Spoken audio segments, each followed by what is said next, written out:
Halo teman-teman kos-kosan, gimana kabar kalian? Baik-baik saja kan? Spoiler Jujutsu Kaisen chapter 217 telah keluar. Pertarungan Yorozu versus Sukuna akhirnya dimulai. Sebelum Abdikos membahas lebih lanjut spoiler chapter 217 ini, Abdikos jelaskan dulu mengenai gender Yorozu. Menurut spoiler Miyamura dan fan translate chapter 216, gender Yorozu adalah cowok, tapi di versi translate resmi Manga Plus chapter 216, gender Yorozu adalah cewek. Dan karena di spoiler chapter 217 ini Miyamura mengikuti translate resmi Manga Plus yang menyebutkan gender Yorozu adalah cewek. Jadi mulai sekarang Abdikos putuskan untuk memilih gender Yorozu adalah cewek sesuai dengan fan translate chapter 216 dan spoiler chapter 217. Yuk langsung aja kita bahas spoiler ini. Seperti biasa, spoiler chapter 217 ini Abdikos ambil dari Twitter Miyamura. Check it bro. Spoiler pertama, judul Ritual Mandi Suci Part 2. Sukuna menghadapi Yorozu di stadion.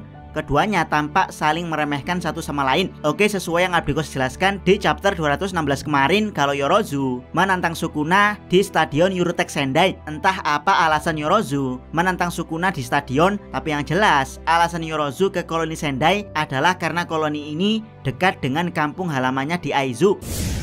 Spoiler kedua, Yorozu menyerang terlebih dahulu dan pertarungan keduanya pun dimulai. Yorozu menggunakan serangan yang mirip teknik darah klan Kamo, namun Sukuna bisa dengan mudah menghindar dan menangkis serangan Yorozu. Yap, sejak awal Yorozu mengeluarkan sayap lebah yang mirip teknik Maximum Winking. Saat itu banyak yang menduga kalau Yorozu adalah seorang Kamo, dan sekarang ditunjukkan kalau teknik kutukan Yorozu memang mirip teknik darah klan Kamo yang bisa mengejar target. Namun apakah benar ini adalah teknik darah? Jawabannya ada di akhir spoiler.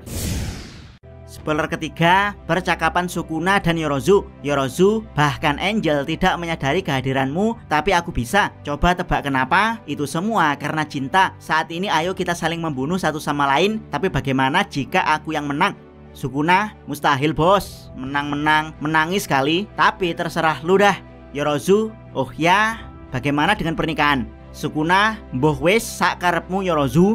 Yap, teman-teman pasti jijik melihat dialog Yorozu dan Sukuna yang sudah Abdikos modif. Seperti itulah perasaan Sukuna pada Yorozu, yaitu dia benar-benar jijik pada Yorozu yang gatel kepadanya. Untungnya Yorozu adalah cewek. Abdikos tidak bisa membayangkan kalau Yorozu adalah cowok mengatakan kata-kata gatel pada Sukuna. Ini akan mirip ragil yang sedang menggoda Putin. Jelas bakal digampar. Sebenarnya meski Yorozu cewek sekalipun, ini masih lumayan menjijikkan karena pernikahan Yorozu dan Sukuna akan menjadi pernikahan saudara tiri antara Sumiki dan Megumi. Satu-satunya hal tidak menjijikkan dari dialog ini adalah kita mendapati fakta bahwa Yorozu juga mengenal Angel, di mana Angel ternyata benar-benar tidak menyadari kalau Sukuna itu ada di dalam tubuh Yuji. Tapi Yorozu bisa menyadarinya karena Yorozu begitu mencintai Sukuna, sedangkan Angel begitu membenci Sukuna. Yap, memang kebencian terkadang membuat seseorang buta.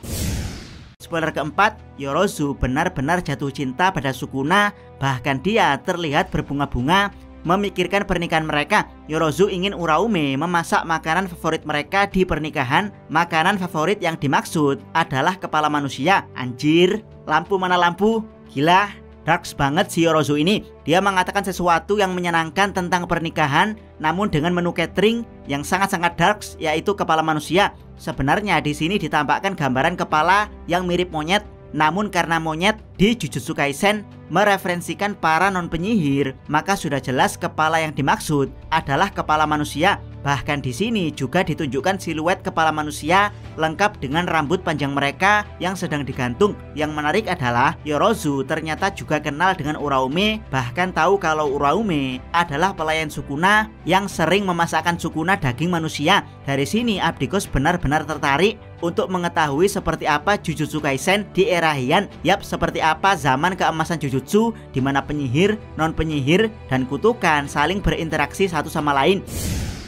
Spoiler kelima, Sukuna memanggil Divine Dog di mana wujud mereka benar-benar terlihat seperti setan dari neraka. Divine Dog yang lebih kekar mirip anjing pitbull segera menyerang Yorozu. Yap, ini benar-benar wow sekali. Setelah sebelumnya kita melihat Nue versi raksasa, kini kita melihat Divine Dog versi pitbull yang lebih galak saat disummon Sukuna. Bahkan sebelum disummon, bayangan Divine Dog mirip seperti anjing Kerberos yang keluar dari neraka. Buat yang kurang detail melihat seberapa besar Divine Dog versi pitbull, ini Yorozu, ini Sukuna, dan ini kepala Divine Dog. Yap, Sukuna dan Yorozu hanya seukuran kepala Divine Dog.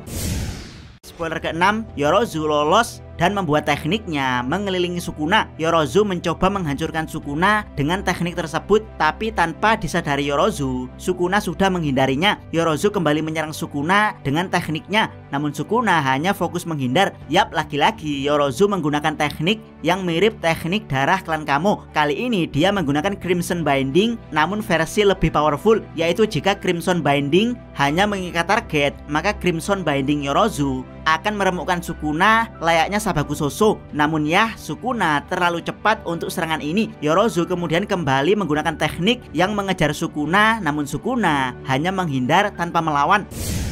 Spoiler ke-7, Yorozu menghentikan serangannya dan bertanya kepada Sukuna mengapa dia menggunakan teknik sang wadah dan bukannya teknik will jahat. Sukuna mengatakan dia tidak akan menggunakan tekniknya karena dia butuh menenggelamkan jiwa Megumi sepenuhnya. Dia ingin kematian Yorozu terlihat seperti Megumi yang membunuh kakak perempuannya sendiri. Yap, plot twist lagi kalau teknik Sukuna ternyata berasal dari kuil jahat alias Malevolent Shrine yang dia keluarkan di belakang domain expansionnya. Abdikos pernah berteori kalau kuil jahat tidak hanya bisa dikombinasikan dengan teknik penebas, tapi juga dengan teknik api. Dan kemungkinan peranan kuil jahat Sukuna mirip seperti alam rahim Garbadatu Kenjaku. Selain keduanya sama-sama bersifat transparan, keduanya juga bisa membuat teknik kutukan menjadi berkali-kali lipat lebih powerful. Dan ya, di sini terlihat sekali kalau Sukuna sebenarnya meremehkan Yorozu. Selain memang karena teknik Megumi berguna untuk menenggelamkan jiwanya secara permanen setelah membunuh Sumiki, Sukuna ternyata bisa lebih powerful kalau dia mau menggunakan teknik kuil jahat, bahkan lebih powerful dari Ten Shadows. Ini tentu sesuatu yang gila karena 10 bayangan saja sudah sangat-sangat powerful.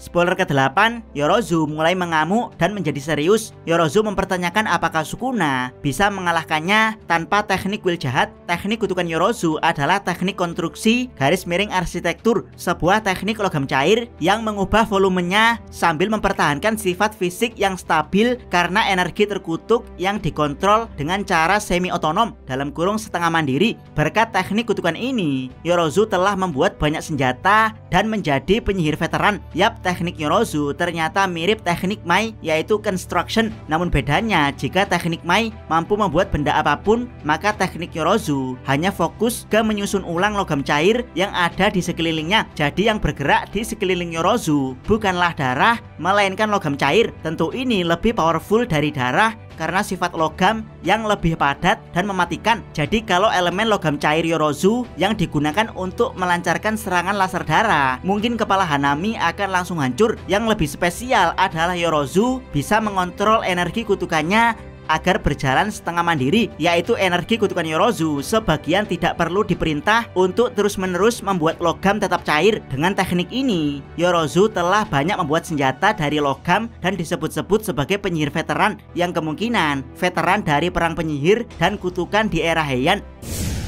Spoiler ke-9, Yorozu mengambil wujud baru, armor daging yang mirip lebah dan punya spesialis berbagai fungsi biologis. Sementara itu, Sukuna mulai memanggil Mahoraga untuk melawannya. Yap, cliffhanger yang sangat wow sekali karena yang kita tunggu-tunggu akhirnya muncul juga, yaitu Shikigami terkuat di semesta Jujutsu Kaisen Mahoraga. Jika melihat Nue dan Divine Dog yang menjadi sangat mengerikan, kemungkinan Mahoraga akan dapat wujud baru yang tidak kalah mengerikan. Sebenarnya bukan cuma Mahoraga, Yorozu sendiri juga telah masuk ke wujud armor daging yang bentuknya juga tidak kalah mengerikan. Kemungkinan armor ini akan mempunyai fisik mirip evolusi Mahito, yaitu sangat keras, sangat cepat, dan plusnya bisa terbang. Tidak sabar menunggu full chapternya dirilis untuk mengetahui lebih jelas isi chapter ini seperti apa. Jangan lupa subscribe channel Takos dan jangan lupa share video ini. Sabdiko salam Mi.